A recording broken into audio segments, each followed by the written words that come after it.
2019년 11월 11일 오후 1시 32분 지나고 있습니다. 오늘은 11월 11일 이렇게 해가지고 빼빼로 데이라고 합니다. 그래서 어린애들이 빼빼로를 서로 주고받고 하는 그런 날이에요. 뭐 재미삼아 해볼 만한 그런 날이죠. 그래서 제가 오늘 어린이들 숫자만큼 빼빼로를 구입하려고 하니까 우리 태권도장에 근무하는 사범님이 벌써 자기가 수제로 조그맣게 이렇게 포장을 해서 만들어 놨다고 연락이 와가지고 고맙더라고요. 안 시켜도 그렇게 센스 있게 하니까 고맙죠. 얼마 전에 할로윈 데이 때는 또 거기에 맞게 또 선물 준비하고 이렇게 하던데 이렇게 수제로 만들었더라고요.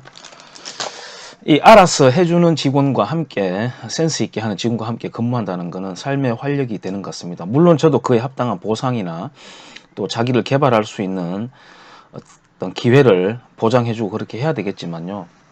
좋습니다. 자, 오늘 제가 영상을 찍으려고 몇 가지 주제를 한 5가지 주제를 추려놨거든요. 길게 하지 않고 이제 카드 뉴스 식으로 짧게 하려고 하는데 그거를 다 제쳐놓고 제가 최근 있었던 일을 바탕으로 책을 한 권 소개해 볼까 합니다. 뭐냐 하면은 우선 이제 전제하는 거는 그 사람 특정 사람을 어떤 얕잡아 보거나 소위 말해서 까기 위해서 하는 건 아니에요. 그냥 일반적인 어떤 트렌드, 대중의 양상을 그 사람을 통해서 제가 엿봤기 때문에 그 하나의 예로 드는 겁니다. 뭐냐 하면은 이분은 그 손석희를 좋아했다가 그래요. 근데 최근에 말을 좀 바꾸더라고요. 그때 당시에는 TV 틀면 손석희가 있었기 때문에 손석희를 좋아했다라고 하는데 그때 당시에 말을 하고는 좀 바꾸더라고요, 살짝.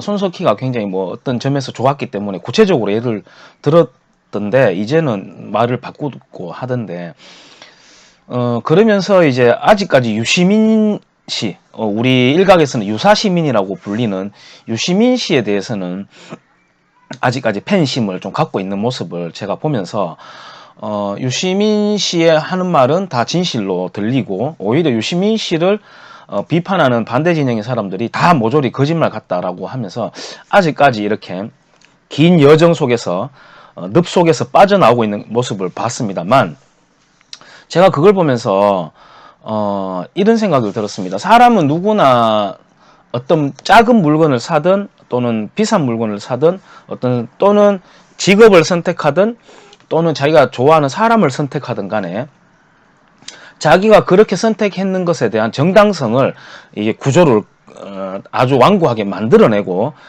어지간해서는 그 구조가 실패되었음을 그 선택이 잘못되었음을 인정하지 않는다는 거죠.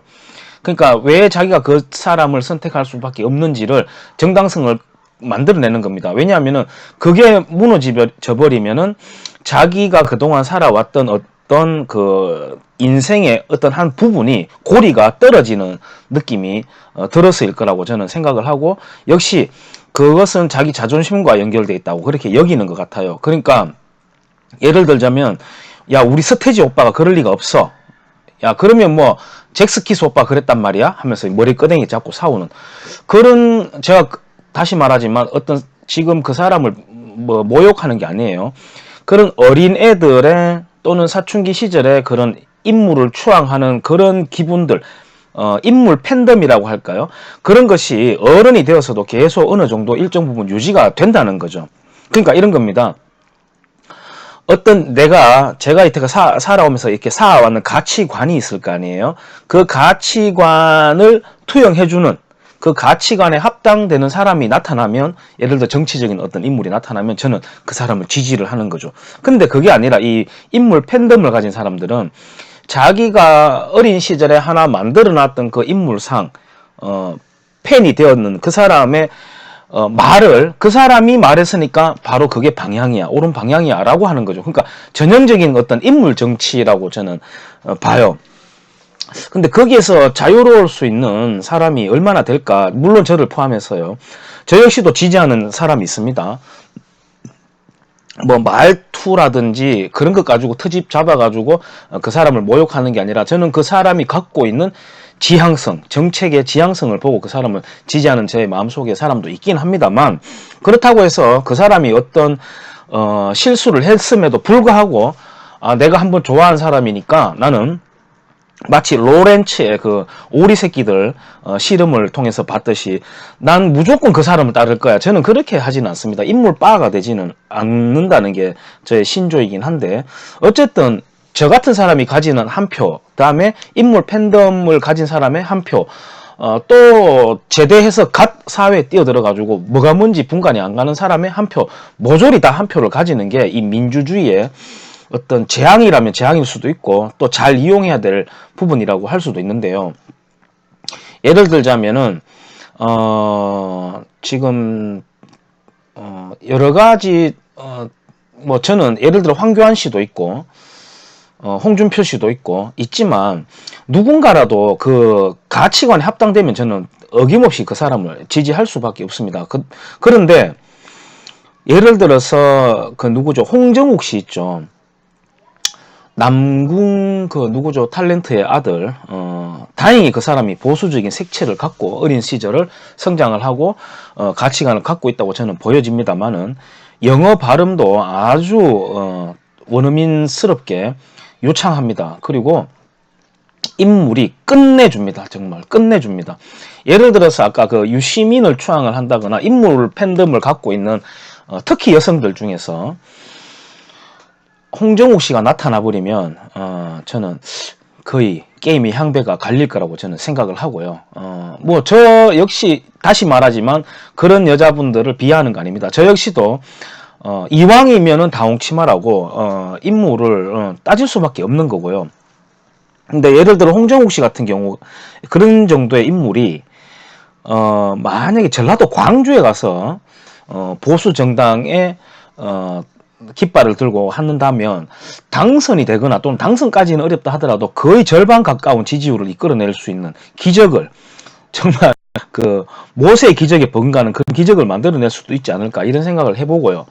또 예를 들어서 뭐 페미라든지 또는 환경단체라든지 어떤 극좌적인 여성단체들에게 가서 홍정욱 씨가 아이고 수고하십니다라고 악수를 했을 때 그 여성들이 과연 홍정욱 씨하고 악수를 하면서 얼굴을 보면서 난 당신 지지 안 해요 이렇게 대놓고 말할 수 있을까요? 아마 심쿵하는 마음으로 그 순간이라 하더라도 그렇게 악수를 할 거라고 저는 확신을 합니다.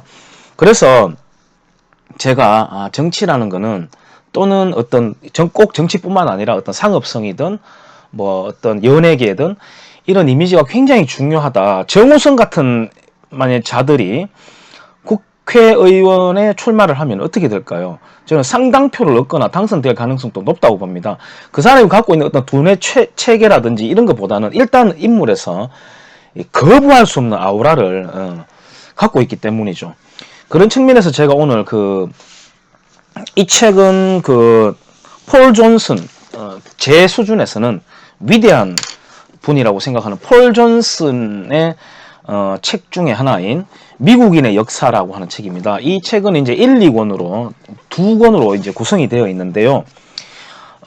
제가 이런 어떤 시류를 바탕으로 이 책 전부를 리뷰를 하기에는 무리가 있는 아주 양질의 책인데 이 책 중에서 한 챕터만을 따로 한번 인용을 해보려고 해요. 이 책은 나중에 제가 기회 되면 따로 이 책만을 주제를 삼아가지고 책 리뷰를 해봐야 될 책이라고 생각합니다만 이 책의 그 2권에 547페이지에 이런 제목이 있습니다. 조작된 케네디 신화라는 제목입니다. 잠깐 제가 건너뛰기를 해가면서 간략하게 한번 읽어볼게요. 이것과는 대조적으로 언론은 화려한 존 F 케네디 신화를 만들고 유지하기 위해 온갖 노력을 기울였다. 더군다나 살아있을 때는 물론 죽은 뒤에도 반박의 여지가 없는 증거의 무게로 신화가 마침내 무너질 때까지 줄곧 계속되었다. 케네디를 지키고 케네디에 관한 진실을 감추며 필요하다면 그 집도 꾸며낸 주인공은 오로지 언론이었다. 프랭클린 루즈벨트조차 이런 대우를 받은 적이 없었다. 케네디는 미국의 반영웅적인 특징을 그대로 갖췄기 때문에 더더욱 놀라움을 자아냈다. 케네디는 신분 상승을 몸소 이뤄낸 아일랜드계 보스턴 시민의 3대 후손이었다. 그의 할아버지 두 사람 모두가 파렴치하게 부패 정치를 일삼는 보스턴 정치가였다. 그들은 재산을 모으는 수단으로 하나는 보험업, 하나는 술 판매업 등 각각 업종을 달리 선택해 운영했는데 케네디가가 즐겨 쓰는 주제가 무엇인지 돈을 어떻게 권력으로 바꾸는지를 훤히 꿰고 있었다.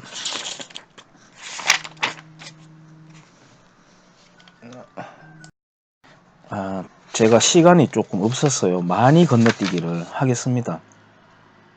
재밌는 부분도 많이 있는데 아버지와 마찬가지로 케네디는 돈이 가져다주는 힘을 매우 중시했는데 일하지 않고 얻는 재산을 계속 보유할 필요해서 맹렬한 반공주의자가 되었다.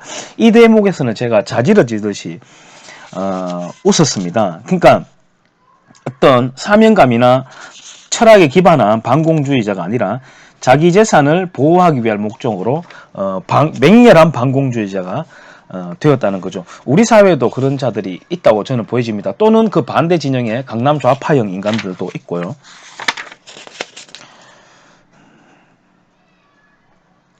(1960년에) 치러진 대통령 선거 어디까지 공정했는지 또는 진정한 승자가 실제로 대통령 지위를 얻었는지 여부는 오늘날 수수께끼로 남아있다. 한 가지 점에서 부정이 저질러졌다는 것은 확실하다. 쭉 내려다가요. 언론에서의 권력의 이동은 앞서 설명했듯이 케네디를 크게 도왔다. 케네디 진영은 유리한 입장을 더 강화하려고 언론 유명인의 비위 맞추기에 정성을 쏟았고 텔레비전에는 거의 모든 경우에 케네디를 출연시켰다. 1960년엔 이는 특권이었다. 텔레비전 쪽도 사정은 똑같았다. 이 선거전 동안 케네디가 얻은 최대의 성과는 공식 텔레비전 토론에서 닉슨에게 승리한 일이었다. 특히 닉슨이 분장을 하지 않고 필요한 기색을 보이고 무릎 통증으로 괴로움을 겪은 첫 번째 출연에서 압도적인 승리를 거두었다. 훗날 알았지만 케네디 진영의 스태프가 닉슨의 약한 무릎에 부담을 주기 위해 두 사람의 후보자에게 선체로 토론을 진행하도록 권유했으며 닉슨이 땀을 많이 흘리는 체질이라는 점을 알고 녹화장의 실내 온도를 비정상으로 올리도록 요구했다. 더욱이 조정실에 있는 그러니까 이게 땀을 흘려야 자꾸 이렇게 땀을 훔치면 뭔가 긴장을 하고 밀리고 있다는 모습을 시청자들에게 보여버리는 약점으로 보일 수 있으니까요. 더욱이 조정실에 있는 감독이 압력을 넣어 얼굴에 땀을 훔치는 닉슨을 클로즈업하게 하거나 덥수룩하게 자란 수염을 눈에 띄게 해 중고차 판매원 같은 인상을 풍기게 만들어 이 남자에게서 중고차를 살 것인가 라는 선거 구호를 강조했다. 그 때문에 토론을 텔레비전으로만 시청한 국민들은 케네디의 손을 들어줬으나 라디오로 청취한 유권자들은 닉슨의 승리라고 생각했다. 텔레비전과 라디오라는 극명한 매체의 구분이 나타나죠. 그러니까 이미지를 다 받느냐 아니면 라디오를 듣게 되면 우리가 그 워딩만을 듣게 됩니다. 그래서 그 사람이 말하고자 하는 정책을 차분하게 이렇게 판단해 볼 수 있는데 그게 아니라 이미지까지 같이 이게 종합적으로 나와버리는 텔레비전 정치와 라디오 정치의 차이점을 여기서 나타내고 있습니다. 참고로 IQ에 대해서 이야기해 볼 건데요. IQ 이야기하면 야 아직까지는 IQ를 따지느냐, 요즘은 감성 지수도 있지 않느냐, 뭐 최근에 초등학교에서 뭐 자연 지수라고 이야기도 하긴 하던데 저는 뭐 좀 코미디라고 봅니다만 IQ라는 거는 그래도 아직까지는이 아니라 어떤 사람이 갖고 있는 지력을 판단할 수 있는 중요한 바로미터라고 할 수 있어요. 존 F 케네디 IQ가 119였다고 합니다. 반면 닉슨의 IQ가 좀 박하게 평가되었다 그래요. 닉슨에 대해서는 132.6입니다. 박하게 평가되었음에도. 그럼 최근에 미국 대통령 트럼프는 156이라고 합니다. 156. 그러니까 트럼프가 뭐 김정은에게 속고 있니 어떻게 하느니 하는 그 한간의 어떤 추측들은 저는 조금 약한 주장, 근거가 빈약한 주장이라고 봅니다만, 참고로 저의 IQ는 어릴 때 124였습니다. 124. 그게 높은 건지 낮은 건지 저는 모르겠습니다만, IQ라는 거는 제가 어릴 때라는 말을 강조한 거는 IQ라는 거는 그때그때 계속 변합니다. 얼마나 뇌를 계속 디자인해 나가느냐, 관리해 나가느냐에 따라서 저는 다르다고 봐요. 그래서 지금 저의 IQ를 추측해보면, 검사를 실제 해보지는 않았지만, 한 80이나 90 사이 언저리에 있지 않을까. 그만큼 저의 뇌는 많이 녹슬었다고 저는 생각을 하는데요. 아무튼 이미지 정치에 대해서 제가 어떤 시류에서 느껴지는 바를 바탕으로 이 미국인의 역사, 폴 존슨의 이 명작인데 요걸 잠시 어줍지 않게 꺼내가지고 한 챕터를 인용해서 소개해봤습니다. 감사합니다.